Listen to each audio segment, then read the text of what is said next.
Good afternoon, everybody.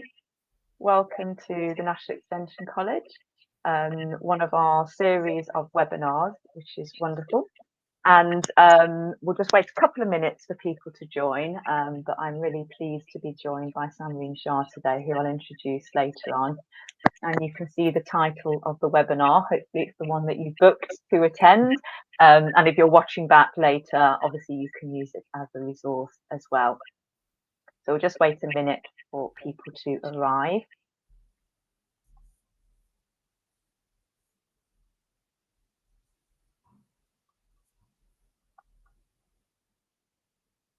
We were just discussing how cold it is today on a cold November, mid to end of November day. So I think we'll get started. So I'm Esther Chesterman. I'm the CEO of the National Extension College. I'll just set the context of the session and then I'll introduce Samreen, who can talk a little bit about herself and her experience and her organisation. So lots of you have booked from a real diverse range of different backgrounds, parents, carers, professionals who are supporting young people. And Samreen and I have known each other for a while, and we were discussing, well, what would be a really useful topic to talk about, particularly this time of year, to be honest, when obviously students have gone back to education in some way or are struggling to return to education.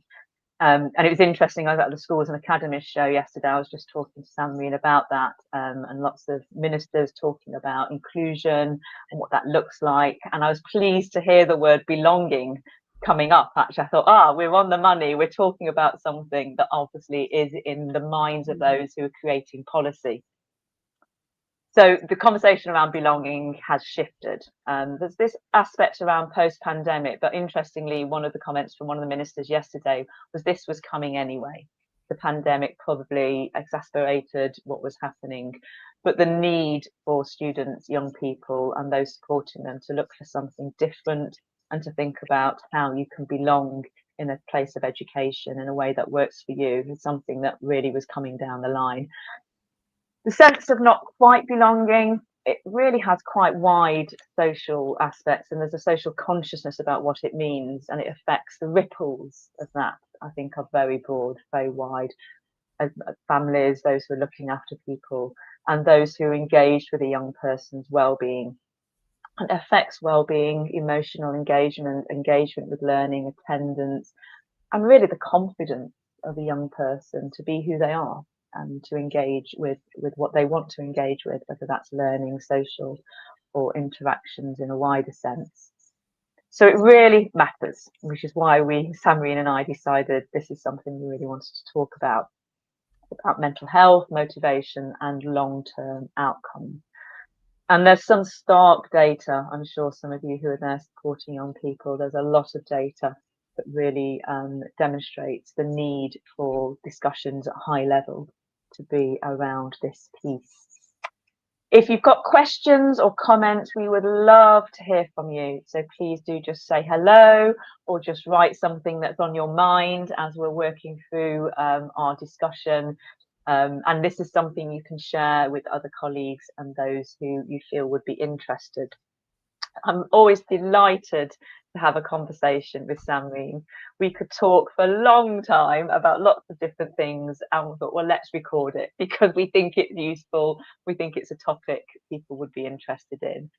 So Samreen, lovely to have you with us and joining us today. Do you want to introduce yourself a little bit more and just explain around your organisation?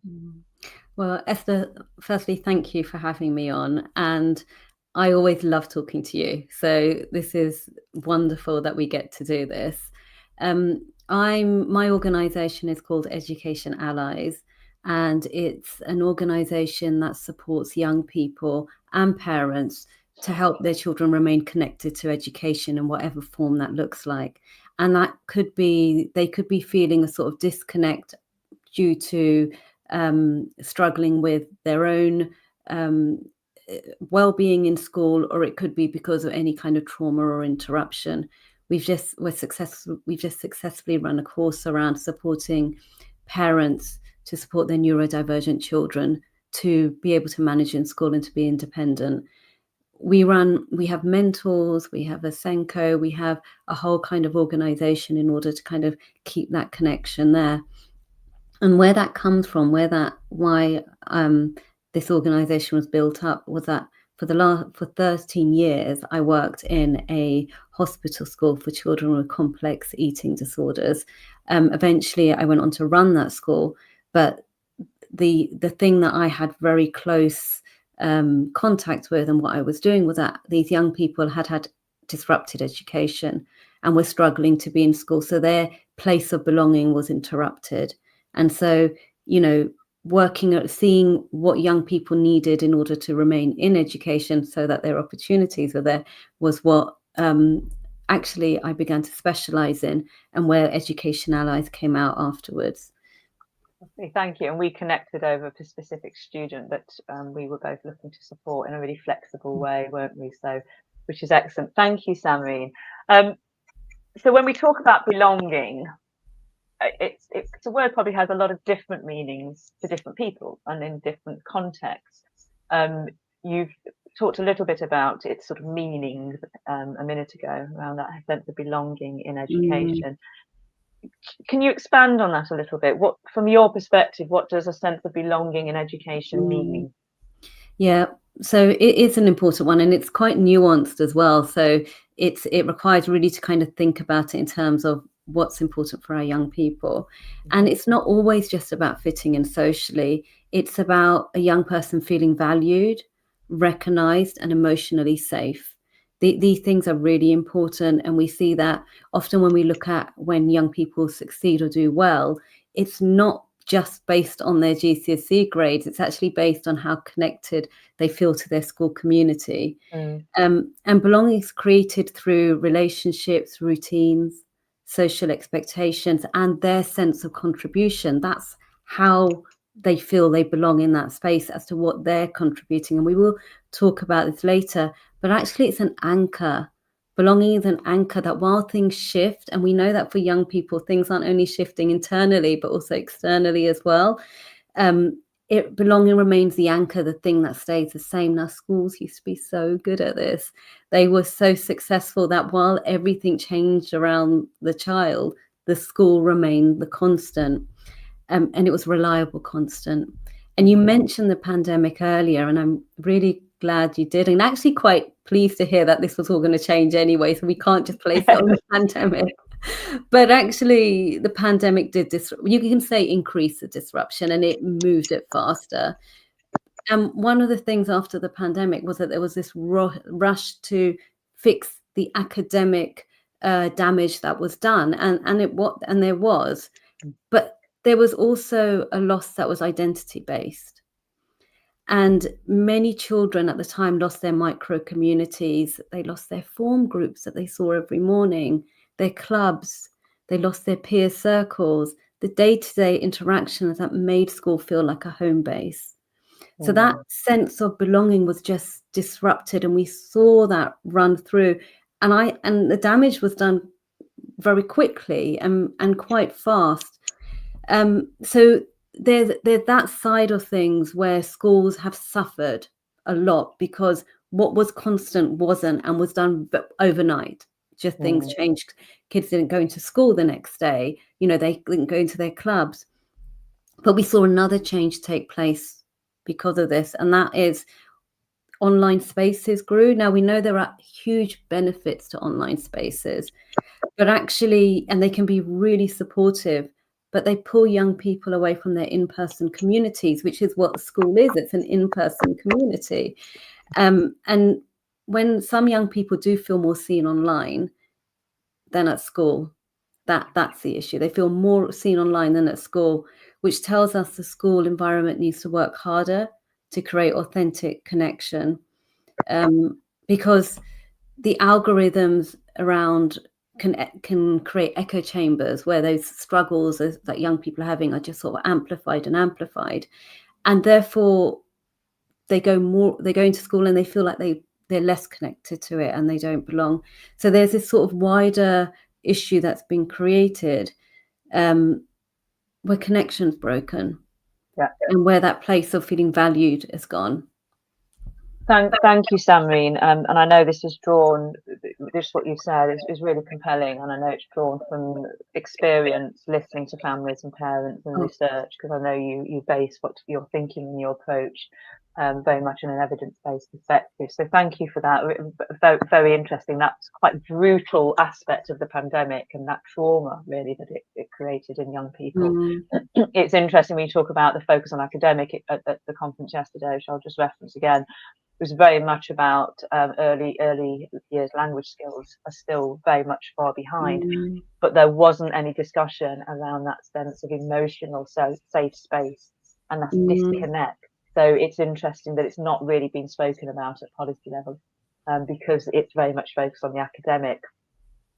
yeah. So just to move into perhaps not specifics as such, but can you talk about how does belonging, what does it look like in a school environment, and when it's not there, can you sort of explain a little bit what that looks like as well? So what are the early signs? Yeah. Um, so the early signs when a young person doesn't belong, if we look at that first, and this is what I see a lot of and have been around a lot of young people, spoken to a lot of parents. In fact, I've worked with a lot of young people who feel who have no space in schools. And in fact, you mentioned how I came to know you. It's because it was with a young person who wasn't belonging to any school, and no school could accommodate or help them.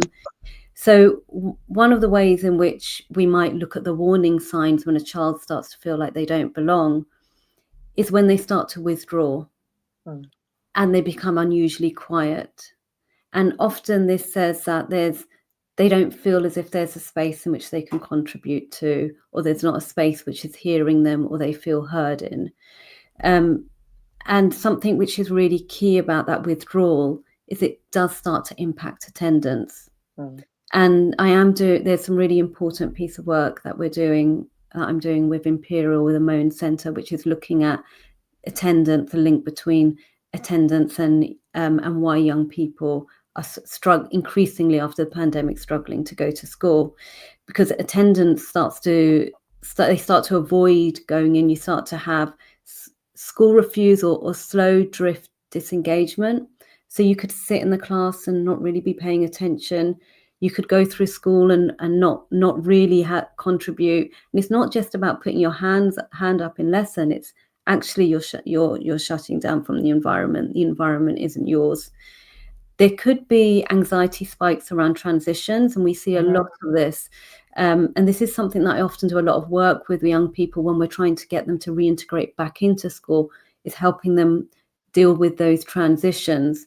So there's a lot of transitions within the school, but you start to notice that around the transition, the anxiety starts to go up. So going into school, going into assembly, changing from one lesson to another, maybe making the excuses to go to the toilet instead because you don't want to deal with the transition that's going to take place, because that's when things shift.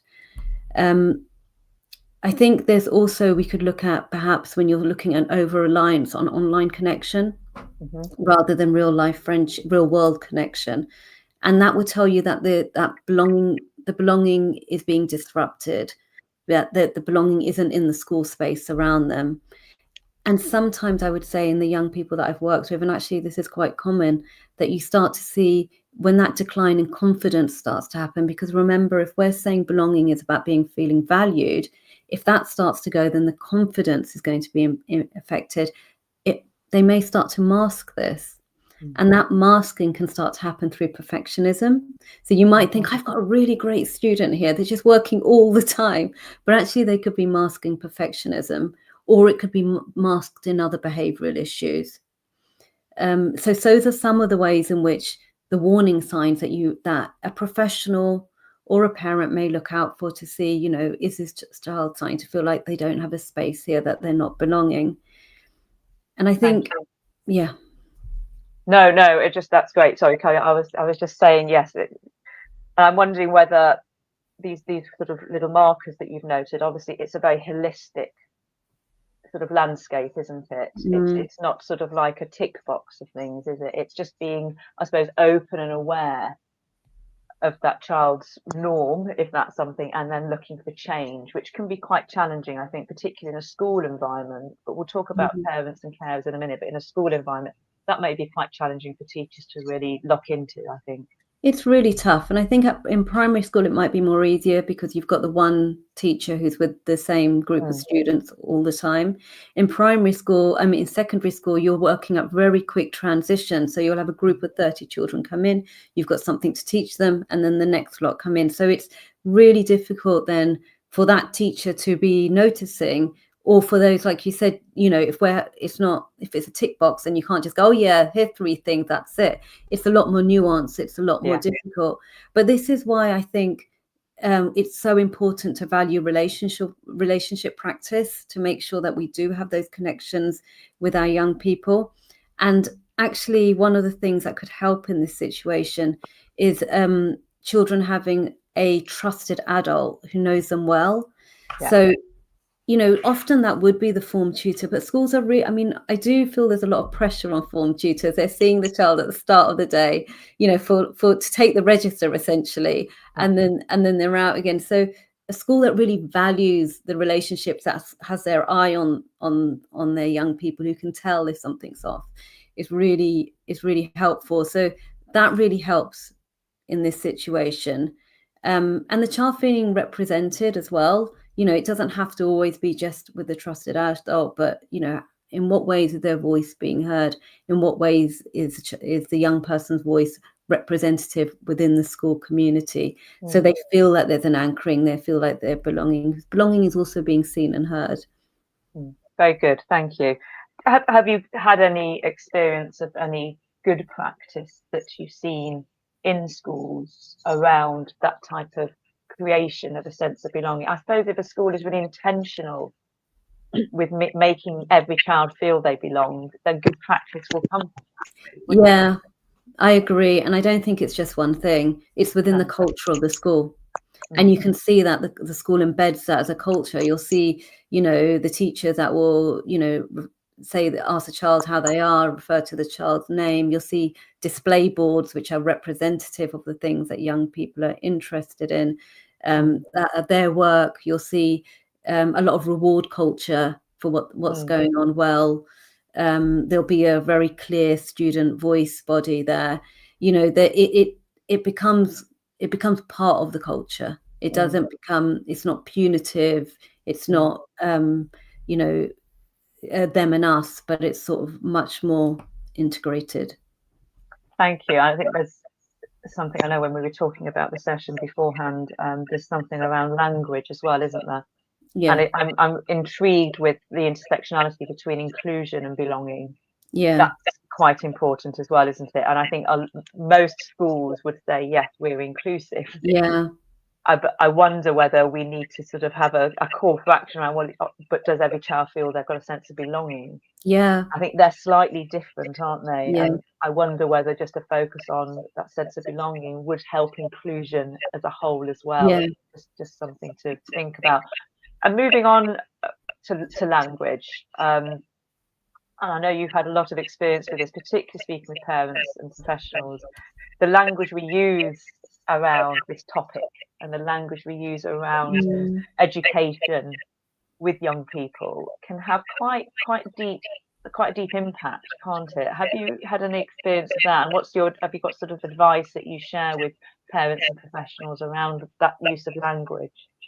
You know, it's a really good question, and it's something and I will we can talk about some advice around that. But I often find that when a parent or even a professional is talking about a young person struggling at school or a particular issue, we'll often say, if it's a parent, we'll say, well, what was your experience of school?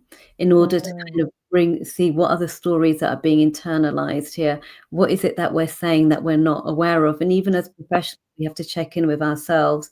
Like, what am I bringing into this space?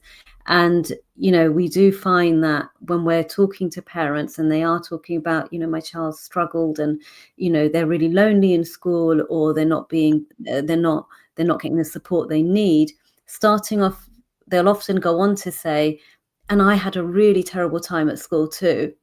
And you often hear that link being made. And so, we might not be doing it purposefully, but sometimes we're also bringing that language into those conversations, and we're also bringing that into the space as well. I always think a useful place, even as professionals, is to check in with ourselves, is to think, how is this making me feel? Is there anything that I'm bringing? Because whatever I'm thinking or feeling is going to impact the language that's being used. And that could start very early on. Yeah. I'm really always fascinated, I've said this to you before, but really fascinated by why the social contract has broken down between parents and schools. Not everywhere, but in some ways. And when you start to look at the language that's used behind that, you can start to see, where how this has come about or where it is there. So I do think that children can internalize the stories adults tell them, and I think that's in both spaces. I think even as schools or even as parents, that exists. So we need to really kind of think carefully about the language. Thank you. And I think for professionals, I'm a qualified teacher, so are you, and we are taught about reflective practice, Yes. which it feels quite a sort of old staid phrase now, doesn't it? But at the heart of it's as you're saying, just take a step back, think about what you're bringing into this space, think about what your sort of own upbringing, your own interaction with the people that you're talking about will bring. But for parents, and I suppose this is why you run courses and you run sessions for parents who haven't had that experience or that exposure or haven't been through any therapeutic type of experience. They don't know that the impact of their own experience is bringing to this space, will they? They don't. And it's not, and it's sort of, and when when their child is experiencing issues, that's a very emotional thing anyway. It's really hard to separate that out. They won't always be aware. So, to have someone working with them, this is what the work we do is to just say, let's take a step back and let's think about what's being brought into this space, so that you can be pragmatic and practical and supportive in your role. I think can be really useful if it's done sensitively. It's not, and it's done without judgment. We absolutely, and we speak to our team speak to a lot of parents who are trying so hard to find the right solution for their child. And I think you talked a little bit about that social contract between school and parents when it does break down. Obviously, we don't want to get to that point. No. It's really important that conversation continues. But for families who are not feeling heard, what sort of advice do you try and give to a parent or carer to try and rebuild that relationship with the school? And this is really common. This is really common, in fact, because I also I have a lot of parents who come to me for advocacy support, or parents who feel like the communication has broken down, and they don't know how. They feel unheard by the schools. They don't feel as if they're being listened to. So, and by this point, often for them it's become very emotional, understandably, because for some parents it's been that they've emailed and they phoned and they've tried, and it's not without trying. So I think some of the things that we always say is, first of all, have a solution focused meeting. Sometimes we set the aim too wide. It's like, I want my child to be doing well, but actually, what does that actually mean? What does that mean? And how big is that? If they're in year 7, what are we talking about by year 11? If they're in year 11, are we saying they have to get great GCSE? So sometimes just kind of being able to go in and say, I'd really like to meet. These are some of the issues. How can we make the next 2 weeks look better? What can we do for the next 3 weeks? It's giving a clear structure around that. So I think that's one of the things that's really that's useful. I think the other thing is getting the right people involved. So, it's always, I want to say surprises me, but it doesn't as well. But, parents who end up talking to the wrong person in school, who I'm really for the MDT approach. So I'm someone who really thinks you need as many people as around that child as possible. So the form tutor, okay, maybe they're not going to have that much contact actually, but you want is it the Senko that needs to be involved? Is it the head of year? Is it the is it somebody more senior? Is it the pastoral head of year? So you want to approach the right person, and actually if you're emailing, then kind of copy them all in, have them all there, so they've all got their eye on their child. So I think that sort of solution focused approach, going to the right person, is really important. I always encourage my parents to have a paper trail, write emails. Schools are really busy places. If you phone in and you leave it at that and the teacher says, I'll deal with it, you want to kind of check in that that's happening and make sure that, that the eye is being kept, the eyes are on your child. Yeah. And I suppose on the other side of it, it's great advice. If you have been a professional in a school environment, but if you were and having conversations with professionals in the education sphere who are under pressure, busy, have X amount of students to look after, are there a couple of things that you feel you would say to them around how to approach perhaps just these conversations or this reaching out that a parent has done regarding their child? Yeah, I think so. Do you know that? I mean, you make a really good point there, because we've both worked in schools. We know that they're really pressurized places, and also the landscape of education is changing. Like the issues that schools faced are changing. There's a lot more that is moving so quickly for them as well. And I think what I would say to professionals is that you've got to hear what the parent is saying, because they're seeing a different side of the child. So even when you've got a young person who comes to school and they seem to be behaving really well, it could be that they're just holding it together, and then they go in and the parent sees a completely different side. So I think for a professional, as exhausting as work may be, and as tiring as dealing with all of these issues are, there has to be a point where you think, I'm going to hold what's being said here. I may not see this, but we could be seeing a different side of the child. So I think that's really, really important in terms of making changes. And I really noticed this when I was working with young people with really complex mental health issues, where we would see a completely different side to what the parents saw. And actually, often we saw the better side, because they would be behaving, they would be trying so hard in front of us, and then they would fall apart in front of the parents. And it was really useful to hear, because by listening and hearing, you'd get the whole picture. Yeah, very, very good. And I think that aspect of professionals just holding space for the parents, what they're saying, is incredibly valuable and can be very challenging for a very overworked teacher to do. It is and difficult. we both see that and know that.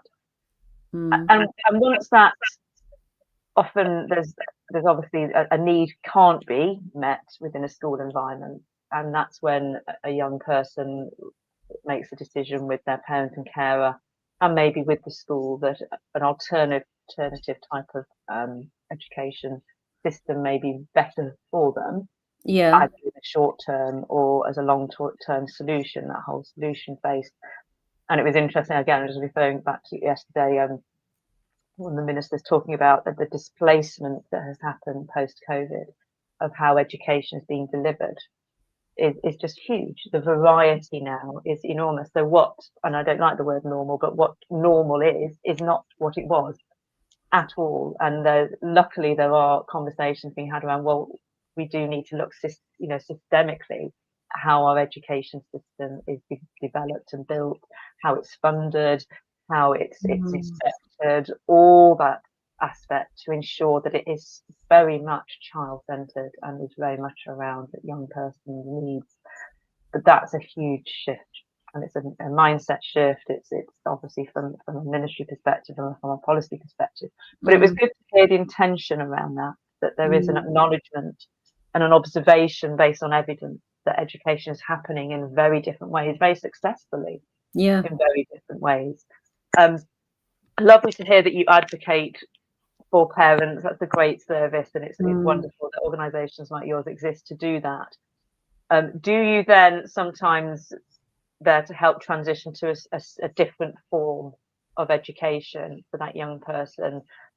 I mean, obviously that's what happened with the young person we met over, and we as an online distance learning provider, we have many young people and parents coming to us to really focus on an academic aspect of their education.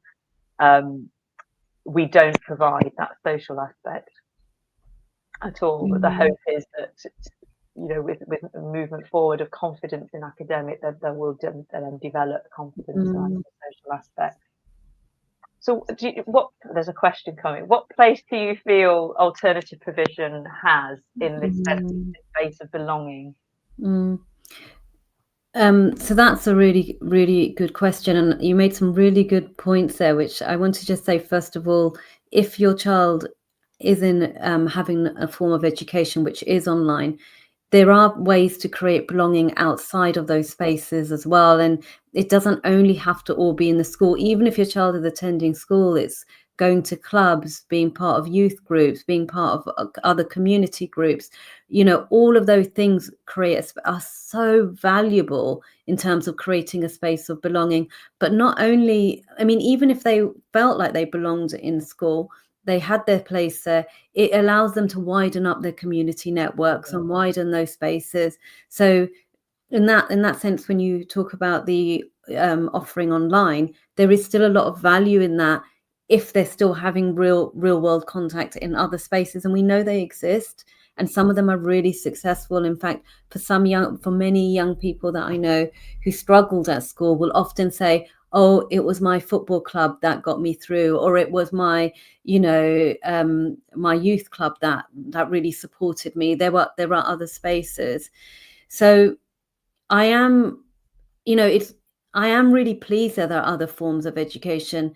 I am a secondary school trained teacher. I do really value schools. We often talk about this, like we do value them, but it's not always a one size fits all. We have to be open to that different forms are needed for young people, and it's great that there are more there, as long as they're regulated and as long as there's a good eye on them. Then that's all a good thing. So we know what we know, and we know this, we both know this really well, is that school doesn't have to look like 30 desks in a classroom. It has to be about a young person feeling safe and capable and valued, and them feeling capable or valued is actually feeling like they're making some kind of meaningful contribution, even if it's to their own education. I feel like this is going somewhere. So I do think that other forms of education are good. There's a good place. And I often think the problem with using the word alternative is there's a kind of belief that they're other, like there's something on the fringe or on the outside, but actually it's about, other work things that are being contributed that are good. So you've got small specialist provisions which can work really well. There's a lot more SEND schools opening up. There could be things which are more therapeutic settings which are more helpful. Those can work really well. I mean, the difficulty though is you often need an EHCP if you feel that's a struggle around that. And we know that that's changing. Are there going to be as many Well, available? again, discussed lots yesterday, and I'm sure for those listening or watching back, particularly if you've had any interaction with EHCPs and the system around them, we all admit that it's not working. It's not working for the person who is at the heart of it. However, what a solution is to that, I can't really see at the moment. No. So that's obviously further discussions. And I think it'd be useful to have a discussion on that when the white paper finally does get released in the new year, because we will all be gathering around it to see, well, has it met the outcomes that we're looking for, which is a system that works for the young people and children that it's there to provide for. is it something we could implement, and how can we transition to it? I think those will be some key questions, without transitioning in a way that actually creates gaps and creates harm, because that's when systems change, that can happen. Yeah, I think there's a whole other topic there we can the whole other pick up topic on. there. Yeah. So I mean, absolutely, I agree, and it's a huge, and it brings up the whole thing about transitions, which we mentioned earlier on. But I think going on to looking at the kind of other specialist provisions, you've got online or hybrid learning. And what's really useful about that, and why I've supported some of our young people we've worked with to move into online, and we're very careful about who we do recommend that to, is that it reduces sensory overwhelm and social pressure. So especially for our young people who may be neurodivergent, or who may be having an interrupted education. I've had young people with physical disabilities who have really benefited from that. And I've been hugely grateful that that's been available, especially if there's movement in their lives, if things are changing. So there's some, and we know from you as well, from the National Extension, there's some really good provision out there. There's some really good alternatives. I think also the other thing is to look at, in terms of alternative, is if the school, there's flexi schooling is actually quite available as well. There's a lot more of that. There's a lot more schools in London that are offering flexi schooling, which is available mainly in primary schools. It's quite hard for that model to work in secondary. But in secondary, sometimes what you do get is the ability to do 1 day a week in a college. So there is that as well. And I have to highly, highly recommend mentoring as well, in terms of even alternative. It's so powerful. It works so well. I mean, even till this day, I still really happily tutor and mentor young people, because it's so transformative to have that one-to-one connection with an adult, where you are seen and you are heard and you are valued for the contribution you're making, and for the changes that happen there. It goes back to that place of belonging, like, this is my space. We know there's you talked about that, the trusted adults that you said right at the beginning, that it sounds as if that's something that, if there was one thing, I know there's lots of things and lots of different interactions and sort of activity will support young people, but it sounds as if that could be one of the, not a quick win, but a win that would really transform quite a lot for a large group of young people, if there was funding for a high quality mentoring program within a school. It's a powerful win. I have seen young people completely transform with having that person, that mentor, that tutor, that has been their tutor, that they feel like, this is mine, the person they go to, whether there's any anxiety about their work, whether they're struggling with their subject. It helps when they transition back into school, or it helps if they were struggling. It is so powerful. I mean, the value of a good tutor is, you can't put it into a particular word or anything, but it's for young people. I think it gives them that space of belonging, and that those ideas of theirs are being valued, they're being heard, they're being understood, their contribution is being really heard in that moment, which can get lost in a classroom. I would recommend that. Thank you. We're coming to the end of our discussion, and I know we're nearly out of time, and we'll open it up to if there's any questions or comments. I suppose just to wrap up, perhaps we'll have some questions about progression and sort of post-16, which is an important area as well. I'm just wondering around what identity and belonging look like, because when we've had conversations with young people, often it's the sense of their own identity that they're maybe struggling with or exploring and trying to get a sense of, and haven't felt they could do that validly in a school environment. And often it's wrapped up with lots of other questions and concerns and emotional needs, but it seems to be one of the ones that comes up quite often. Do you see the two being connected in any way at all? The belonging and identity. I think I think in that, if belonging is a space where you feel connected and valued, and you feel like you're making a meaningful contribution, it reflects back to your identity and how you see yourself, which is of someone who's got something to offer, who's being valued, who's got something to learn. So there becomes a relationship, a kind of between belonging and within identity. If the space that you're in, you don't feel a connection to, you don't feel that you belong, then your identity isn't responding to the environment. It needs to respond to something else.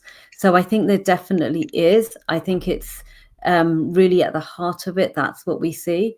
And often when young people are having a disrupted or an interrupted or a difficult time in education, they're also trying to find their place within it and their identity within it. Yeah, I mean, we're all on some kind of identity journey anyway. Yeah. Very good, thank you. So we will open up to questions. So please, if you haven't, even just a comment or question, please do post it. It may be a topic that people feel they don't want to put in the chat, any comments or questions. And we find that a lot with our learners, actually, that our students sometimes in sessions, it's the space where they can just build up that confidence. You just type something, which is putting yourself in a very vulnerable position, actually, isn't it? Yeah. If there are any comments, that would be lovely, even if it's just a thumbs up or something. But talking about transitions post 16, I think it sounds like, from a policy perspective, funding and provision is going to be very much focused on the very young, the early years, reception years, where we know there's a growing need for interventions.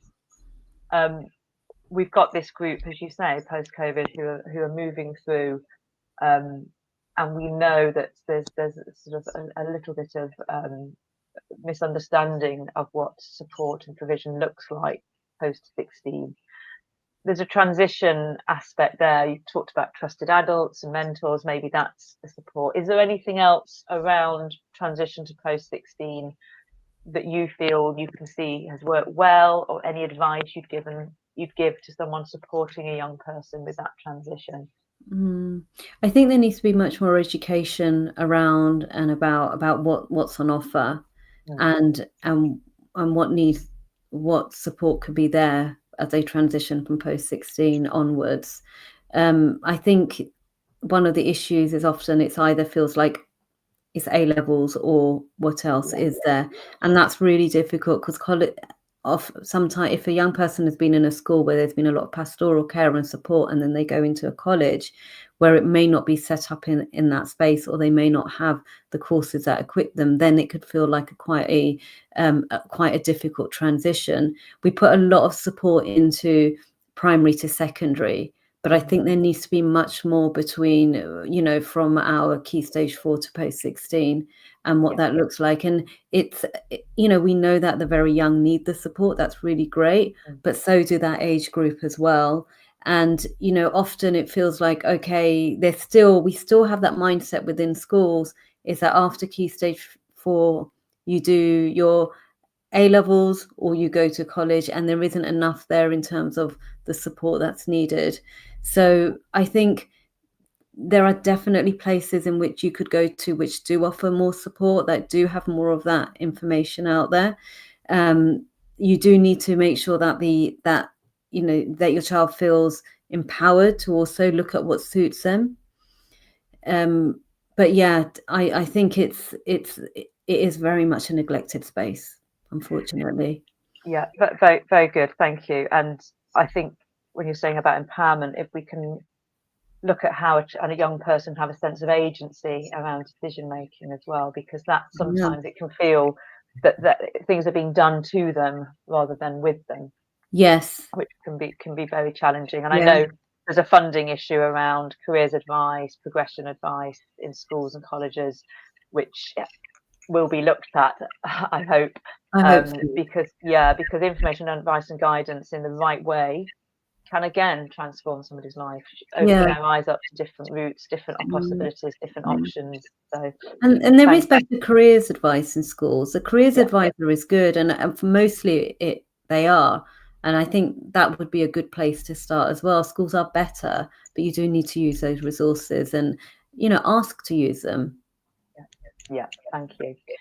Great, thanks, Samreen. But we have got a question. Don't know your name because it just comes in from your email address, but thank you very much for your question. So this is, I think, is talking about when a young person is online and then in perhaps a geographically isolated area. Yeah. We talked a little bit about the sort of the mixing, the hybrid nature of having different spaces where real world activity can work. Any advice? I mean, are there any good real world type of online experiences that will support a young person, or anything else you could advise this person? I think, wow, I mean, it's wonderful that they are doing their A levels online and doing their education in that way. But I can see the issue that they're also in an isolated location. So, the earlier thing that I said, oh, well, if they're online, then find other places. I can see where the issue is with that.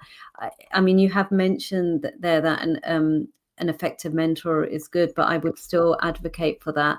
A mentor who really can connect, because sometimes with the online work that happens, they feel a bit separated out. So somebody who can bring it together and make it applicable to your child would be really useful. And then finding other things that connect to that A levels to make the A levels feel more relevant and more like real life.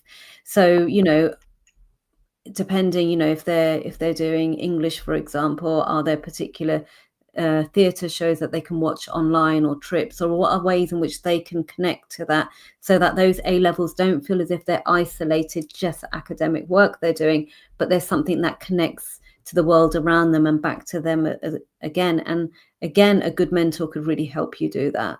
And check in with that child, check in to see how are they doing, and to connect everything up. I like the advice around creating a sense of A levels being connected to your life.